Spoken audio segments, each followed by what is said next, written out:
So guys hello and welcome to another lecture of translational dynamics, जिसके अंदर अपन theory की form में पढ़ने वाले हैं एक क्वेश्चन जिसका नाम है triangle which is a 2 star problem.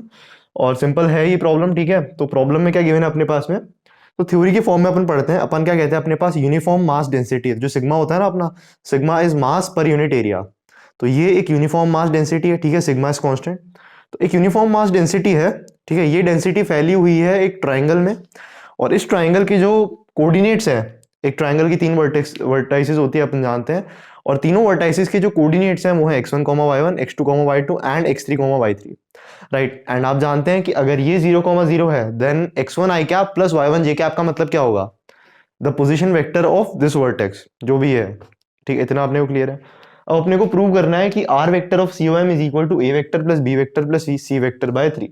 और मैंने लिख भी रखा है कि a vector, b vector and c vector are the position vectors of any scalene triangle, ठीक है। तो स्केलियन मैंने इसलिए लिखा है, मतलब किसी भी ट्राइंगल के लिए हो सकता है, लेकिन जनरल ट्राइंगल जो है वो अपना स्केलियन है।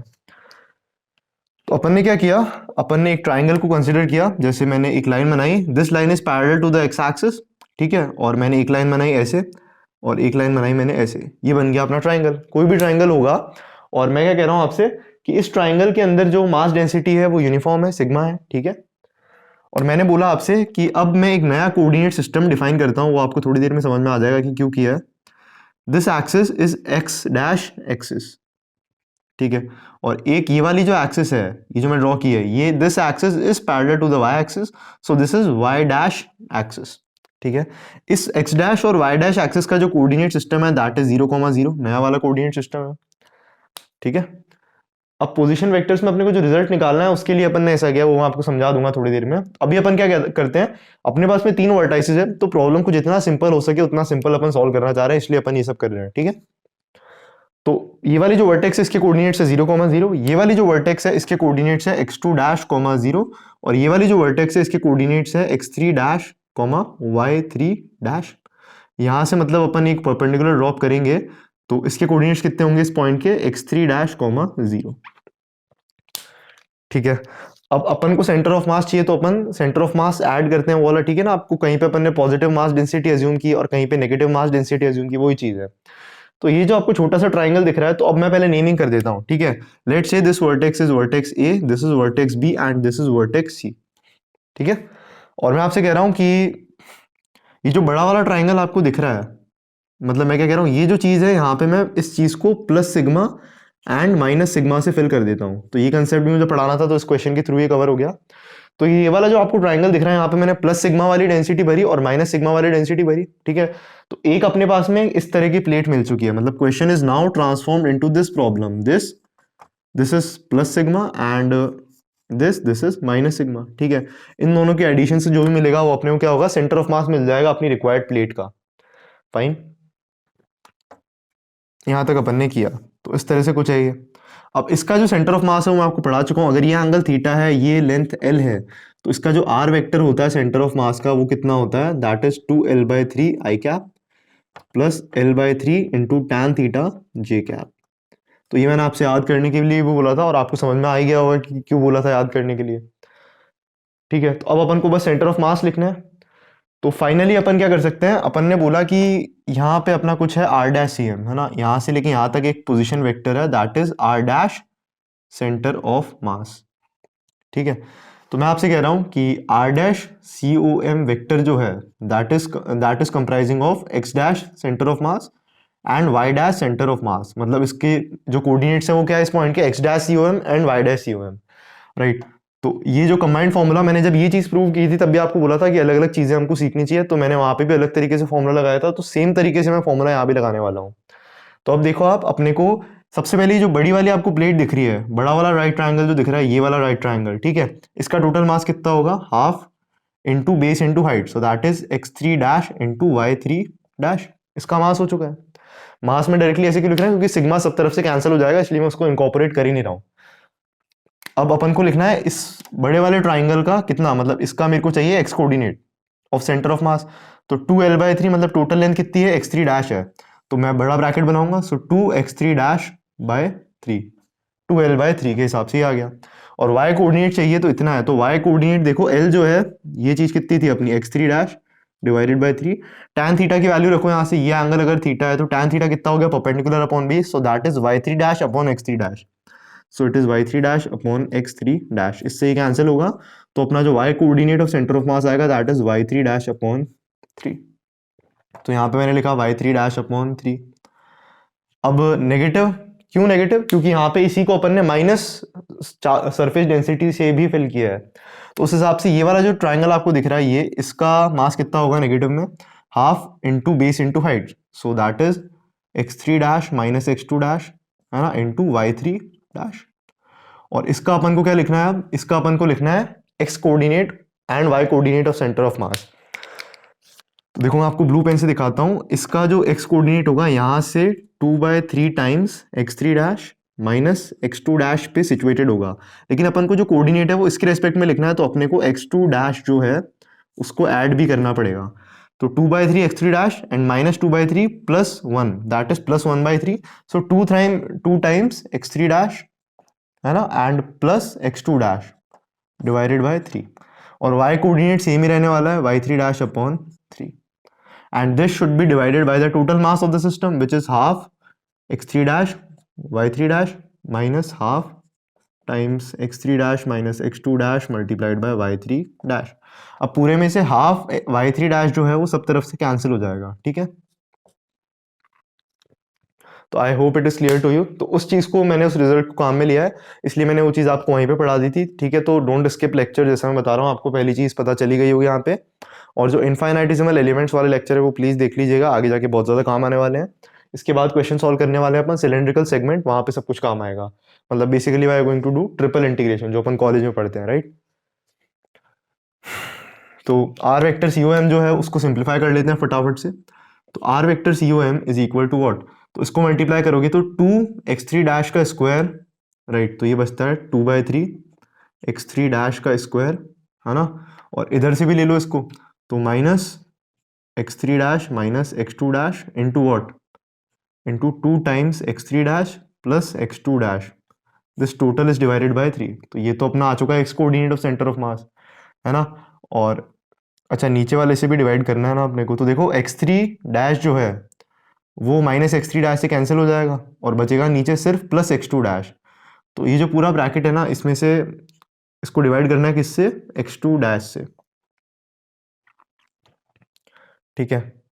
So that is x2 dash, हाँ, तो x2 डैश से अपन को पूरे को डिवाइड करना था, राइट, पूरे ब्रैकेट को डिवाइड करना है। तो ये चीज़ अपने पास एक चीज़ आ चुकी है, एंड प्लस उस वाली चीज को अब अपन को y कोऑर्डिनेट लिखना है, तो इसको मल्टीप्लाई करो इससे, तो बचेगा x3 dash into y3 dash divided by 3, और यहाँ पे आएगा ये नंबर नेगेटिव का, तो minus of x3 dash minus x2 dash multiplied by y3 dash divided by 3। तो इन दोनों को मैंने मल्टीप्लाई कर लिया, right, and this number should also be divided by x2 dash. अब इसको आप कॉमन ले लीजिए क्योंकि सबको जोड़ना तो पड़ेगा ही, है ना, अदरवाइज वो कैंसिल नहीं होगा x2 dash, right. So let's check it once again. तो y कोऑर्डिनेट चेक कर लेता हूँ मैं एक बार, x3 dash y3 dash divided by 3, और उधर से वो चीज़ आ गई है, ठीक है, और 2x3 डैश का स्क्वायर सही है, minus x3 dash minus x2 dash into 2x3 dash plus x2 dash, ठीक है। तो अब ब्रैकेट्स को मल्टीप्लाई करते हैं, एक सबसे पहला काम तो 3 को सब जगह से बाहर ले लेते हैं अपन, ठीक है।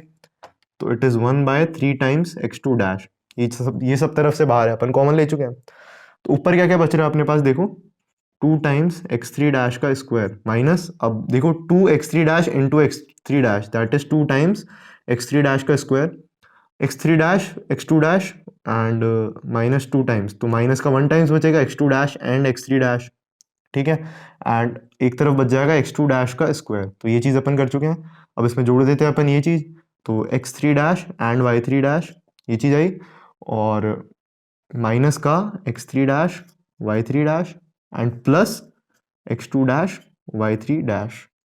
तो बहुत सारे डैश ही डैश करे जा रहे हैं अपन कब से, है ना। तो R vector of centre of mass इतना आ चुका है 1/3 टाइम्स x2।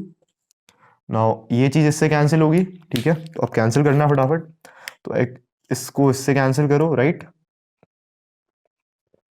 तो ये कैंसिल हो चुका है, ये कैंसिल हो चुका है, बचा अपने पास में x2 dash into x3 dash, तो सब प्लस का हो चुका है ये, तो x2 डैश का स्क्वायर एंड इस तरफ बचेगा plus x2 dash y3 dash.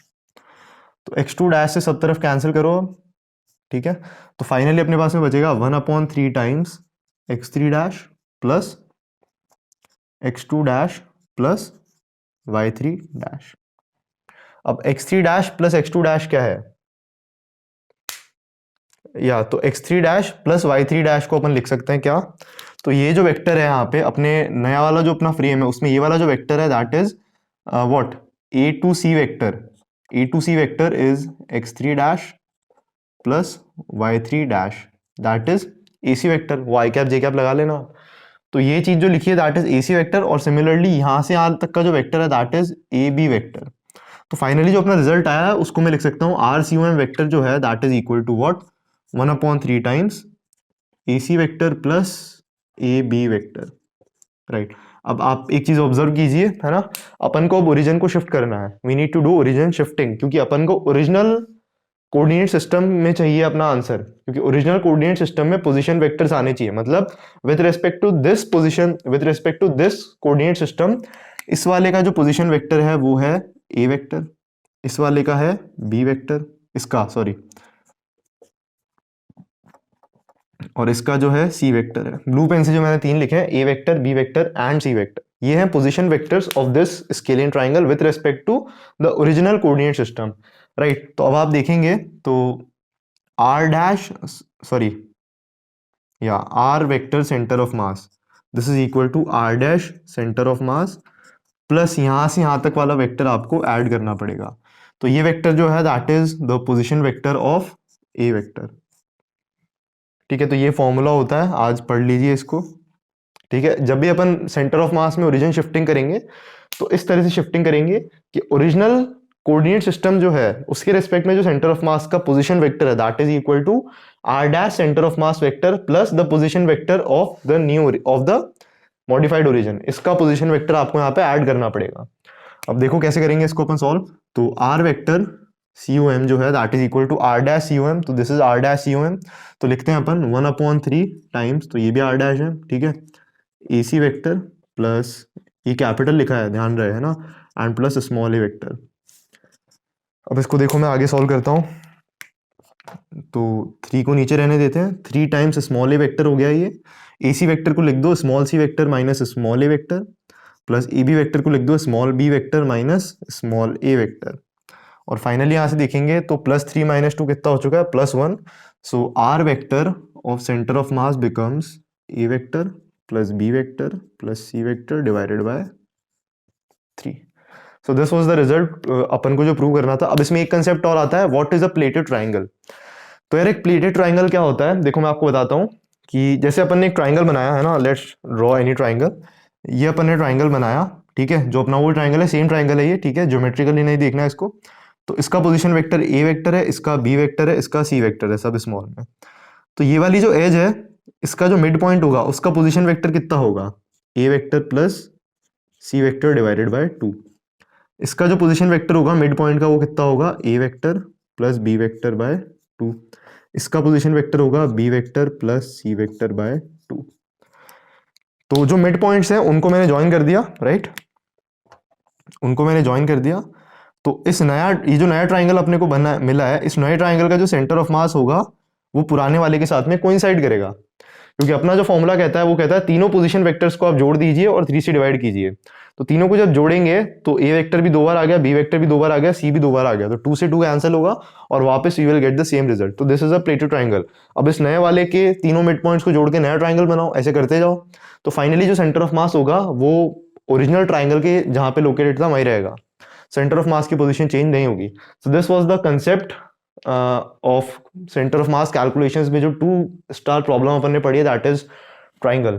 तो इस तरह से कंसेप्ट है। तो थ्योरी पढ़ रहे हैं अपन बेसिकली, ठीक है, तो आपको पता होना चाहिए आप क्या पढ़ रहे हैं। अभी अपन थ्योरी पढ़ रहे हैं ज्यादा। This was theory part. So I will see you in next lectures. तो ट्रिपल इंटीग्रेशन के लिए जो मैंने पढ़ाया था ना आपको 3 डायमेंशनल एलिमेंट्स, एक बार उसको देख लीजिएगा। अदरवाइज मैं पूरा अगले लेक्चर में तो एक्सप्लेन करने वाला हूँ कि एक सिलेंड्रिकल सेगमेंट का सेंटर ऑफ मास कहाँ पे होता है, कैसे कैलकुलेट करते हैं। So that was all about this lecture. So I hope you are enjoying these lecture. So keep learning and stay motivated.